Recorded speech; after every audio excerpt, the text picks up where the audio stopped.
Hi, I'm Ed Thomas, founder of Transgender Talent in Southern California. Today's video is on reality shows. It's mainly aimed at people who've come up with a reality show idea and they'd like to see if they can market it to Hollywood. So listen through this video, take a look at all the options that are listed and all the ideas and the different types, and see if your reality show will really pass muster according to what I've been learning. Keep in mind, too, that Hollywood changes constantly. And so I'm recording this in October of 2018. Next month it could be different. Next year it could be different. Or the year after it could be different. So don't necessarily consider it to be absolutely perfect because times will change as audience tastes change. There's two types of reality shows you may be aware of that you've seen on the air. One's called a docu-soap. You can kind of guess what that is just from the name. It's drama-based. Think of the Kardashians, where it's just like who's wearing what clothes today, what kind of arguments are going on between the cast members, what kind of food are they having, you name it. It's just like never ending. If soap operas, which have been around for decades, weren't so popular, this kind of show wouldn't even exist. There are lots of people who like to watch this stuff. The thing about docu-soaps is it's the network that determines the show content. Even after it's been operating for several years, you're still going to get notes coming back from network telling you what to do. So, if you want to really accurately portray your life in a docu-soap, it's likely not going to happen. You're going to have network executives trying to tell you what to do. They'll actually stop the shooting and have people say something over again. A producer there on site will go, I like the way you said that, but can you say it just a little bit different? And then you scratch your head and wonder why. And then you see the final outcome, and they've modified it to make it look like it's a big argument, when it really didn't amount to much in real life. They just wanted to make it look that way to make the drama happen. The variant of the docu-soap is the ocu-soap, which is basically a TV show that's based around an occupation or a business where the people like to argue a lot.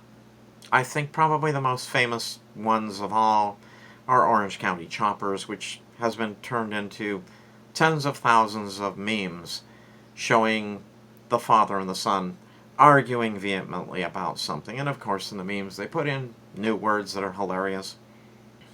The second type of reality show is called a follow doc. Follow docs are a lot less intrusive. You have a camera crew following you around. I've been in several so far. And they basically just watch what you're doing. They don't really interfere much unless they can't get quite the right camera angle, and they'll ask you to turn a little bit and do something over again. Or maybe a microphone battery could go dead and they have to stop and replace it and have you go back and say something over again. But they aren't telling you what to say so much. They're just, more like trying to make it look good and sound good of what is really happening. The audience of a follow doc is much more contemplative. They think about things. They like to reason a lot. Building the show is really, really, really important. And by that, you have to have a cast, and you have to have a reason for the cast to be there. So let's start with the cast itself. The personality of the leads on your reality show is very, very important no matter what style of reality show you're doing. And it has to be multiple people. It can't be a reality show on one person. There's a reason for that. Even if there's one person and they have like 6 people around them that float in and out of the shows. No, it needs to be half a dozen people that are there almost all the time on camera. And so they don't necessarily have to be together, but they just have to be very different. The reason you do this with multiple people is that the audience, individuals in the audience, will resonate or relate to certain individuals they see on the show. If there's only one individual being highlighted, you're only going to capture a small audience because that one person is not going to resonate or relate to a lot of people. So you generally bring on people who are different so that you capture a more diverse audience that's interested in different types of people and resonates with those different types of people and wants to see the story unfold. Each of those people who are on the cast have to be very dynamic. They can't just be flat, boring people. They can't be, well, one of the terms that was shared with me was well-adjusted. They can't be the kind of person who's so easygoing that they're just unflappable. You've got to see them have something get under their skin somehow. And it doesn't matter whether it's a soap-based documentary or a follow doc that's more serious. Either way, you still need to see people's real reactions. Otherwise, it gets too boring. Another important facet is you need to have contrast in personality between the different leads. If they're all the same kind of person and they all get along really well, that actually is kind of boring. Even if it's kind of nutty in the way it's run. The kinds of contrast you need between the characters and the leads on your show are ones where they'll lead to disagreements and lead to conflicts, even arguments, because you want to show the different kinds of thought. That's actually what helps attract the different kinds of audiences, because even if the audience really likes everybody in the cast, they may take, each individual within the audience could take a different side in something and want to hear their thoughts resonated and spoken by somebody on camera. And so that keeps them coming back over and over again to see those conflicts and to see how they're resolved. Another important facet is this reality show you're thinking of has to be family-oriented.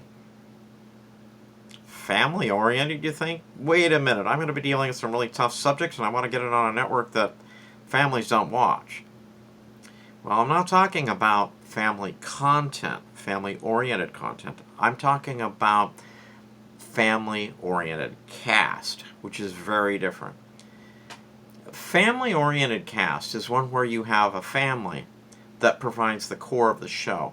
It could be a father and son, a father and a daughter, a set of brothers, 2 or 3 brothers or sisters, or a bunch of siblings together, cousins, something like that. And the reason for that is that when arguments happen with family members on camera on a TV show, they tend to stick together. So even if they disagree, and you can leave that as a cliffhanger at the end of one episode, the beginning of the next episode you can have them all crying, I'm so sorry I did that, I don't mean to do that. And that's the kind of thing that you don't see from friends or from employees. An employee or a friend will only take so much. Usually employees will take the least. They'll take the least amount of baloney before they just say, sayonara, I don't need this kind of drama in my life, I'm out of here. I'm going to go work someplace else where it's not so upsetting all the time, it's more peaceful. And the same with the friends. The friends might say, I've been putting up with you for a year, 2 years, 3 years, and I've kind of had it up to my eyeballs with you. I'm out of here. And you'll never see him again. As opposed to family, they don't tend to do that so much. And that comes into play when you're pitching a new show, because the network does not want to invest a bunch of money in a group of people who could be here today and gone tomorrow. They don't want to be halfway through shooting a season and have half the cast just suddenly up and leave because they've all had enough of the whole situation. If it's a family, when they hit a disagreement, they'll keep working on it, and they'll go a lot farther than friends or employees will in resolving problems and conflicts. Another aspect of how a reality show is built is that it has to be some kind of a framework from which it hangs, something for the story to wind through. And it usually doesn't originate from the lead characters. It's usually something else. So I kind of call it the outward-oriented part of the reality show. This could be a business that they all run together. Or it could be a project they're all working on. In fact, when you do project-oriented ones, you could have multiple groups with multiple leads, working kind of like together to work towards goals that would then be brought together at the end of the series. Or there could be challenges they have to do that make them reach those goals. An idea for that would be like all the wilderness ones you've seen. You've seen wilderness shows where it's like you get people dumped off in the middle of nowhere, and they have to find their way out of that without dying and survive going through some really rough stuff. Some of those are just done by one person, but a lot of times there's multiple people to contrast their skill set. Or they'll bring along somebody as to partner with, to contrast with, like somebody who's more oriented towards living off the land versus someone who's got military training. It's more different, different kind of approach to it than, let's say, a backwoods person. They'll do that, or they'll do a project like, let's say, make something that they have to compete with at the end of the show. Or maybe it's just having the same similar challenges that they're all going through with life situations. What happens with this framework is it keeps bringing the audience back time and again to see how it all unfolds. Of all reality show types, whether they're drama-based or just documentary-based, they all tend to focus, or the really successful ones tend to focus around car or motorcycle rebuilds or builds.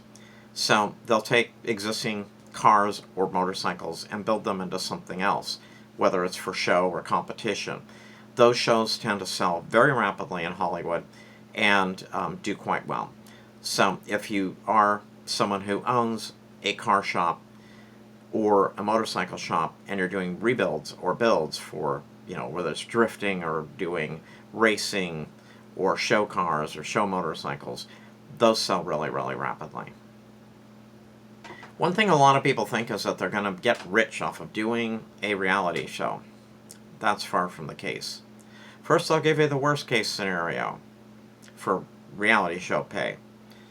I hear tell, I'm not sure on this because I haven't actually talked to the people who run the show, but I hear tell that Drag Race is the lowest pay of all reality shows, where contestants on that show are paid a whopping $250 for the entire season.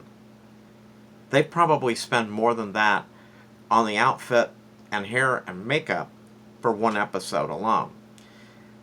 But the reason they can get away with pay that low is because everybody knows in the drag world that somebody going on Drag Race goes through a vetting process and that they're very good as a performer before they're allowed to be on that show as a contestant. So as soon as the contestants are announced, before even one episode airs, they're already being booked on the drag circuit. And on that, they're making a lot of money in personal appearances in these drag shows coast to coast, while the show is taping or while it's airing. So in reality, people on Drag Race make more than most reality show people for their first time appearance on a show. The best case for new people on a new reality show, people who have no background in it, is a couple $1,000 an episode. And that varies, but that's roughly what you might get if you're a lead. And there's two things to remember about that. The first thing is when they're doing a reality show contract, typically they want to lock you in for that pay rate, plus maybe a tiny bump each year to go up a little bit, for the first 2 to 3 seasons. So you're locked in with no chance of renegotiating that contract for 2 to 3 years, sometimes more. So, even if the show is extremely successful, you might not make that much money off of it. It's mostly going to go to the network. So the one other thing you have to look at is, does this amount of pay properly compensate me for my loss of privacy? So how do you make money at a reality show then? Really the best way to monetize all of them, and it doesn't matter what format you use, how many contestants you have, whether it's a competition show or a regular show, it doesn't matter. The best way to monetize them is through product sales. the people who've been the most successful are the ones who've created product lines of, your basic t-shirts, which almost every audience will buy them, although you have limited sales because you have only so many people in your audience and only so many of them are going to buy a t-shirt. But then you've also got other audiences that might want something else. So like if you're doing a show about beauty, you're going to want to probably have a cosmetics line or a line, a fashion line of some kind, or a perfume line. If you're doing like a car rebuild show or something like that, you might want to do things that guys who do rebuild cars like to buy. So, beer can holders and, crazy stuff like that. It's entirely different, and there's whole companies that do nothing but analyze audiences to figure out what products they can get them to buy and get them out into chain stores all over the country. That's why you see all this reality show stuff show up in your local stores, whether it's your big box stores or specialty stores.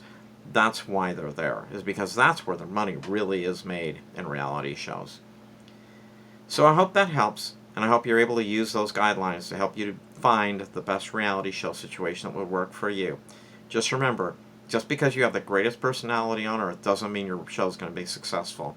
A huge number of shows that are shopped never get sold. So, be that as it may, go for it. I'm Ann Thomas.